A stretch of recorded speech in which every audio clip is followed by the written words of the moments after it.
Amen. Dear brothers and sisters, it's the final week of the Great Lent. And in the beginning of the season, I remember thinking about what I wanted to give up for Lent, but I had no idea that I would be giving up so much. As it turns out, with the limitations that we have and the social isolation that we are experiencing because of the pandemic of COVID-19. It's a very interesting situation because most of us have always thought of spending time sitting at home and not doing anything. And we're doing it, but my guess is that no one is enjoying it. We are home, we are with our loved ones, with our children, but yet we experience some difficult feelings. A lot of us are feeling very nervous, very anxious. This whole uncertain situation makes us feel angry.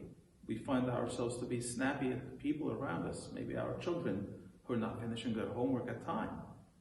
Or some of us are controlling their feelings, but they go at night to bed and they find themselves waking up in the middle of the night and they can't go back to sleep.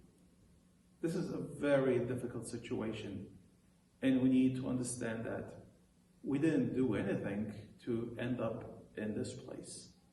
So what happens here is that we need to kind of start practicing a technique that we call acceptance. This is our reality and we need to accept it.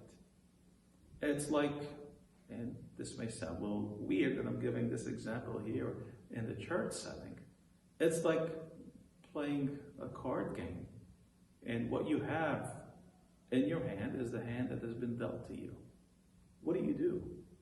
Do you play to the best of your ability, or you throw the cards and say, that's it, I'm not playing? If you do that, then, the ones who stay in the game, those are the ones who are winning. So we can't throw the cards. We have to be in this, we have to stay in this, and we have to be mindful of everything that is happening to us. And mindfulness requires us to also to deepen our relationship with God. I'd like to remind you of the words of the prayer of the Armenian Church that says, "Increase, O Lord, our faith, our hope, and our love." The words of the prayer come to us from the scriptures. They are the virtues that each and every Christian person should have and practice in their lives, of faith, of hope, and of love. These virtues will help us to go through this. Faith in God, that God is active. God is here. God is with us. God is aware of our situation. We are not alone in this. This is very important. The second virtue of hope is something that we need to practice, especially in times where we feel that things are hopeless around us. I'm sure most of us are waking in the morning, checking the news, checking our cell phones, and trying to find something that will show us that this pandemic is over.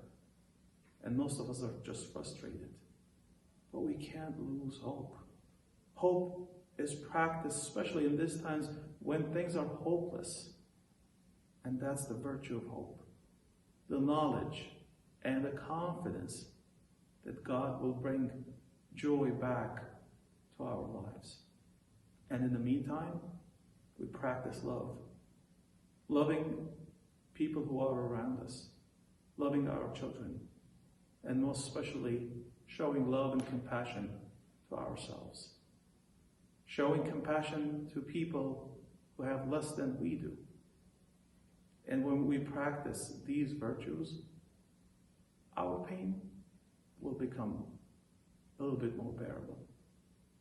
So I leave you today with the idea that we need to accept our reality, we need to be mindful, and we need to pray.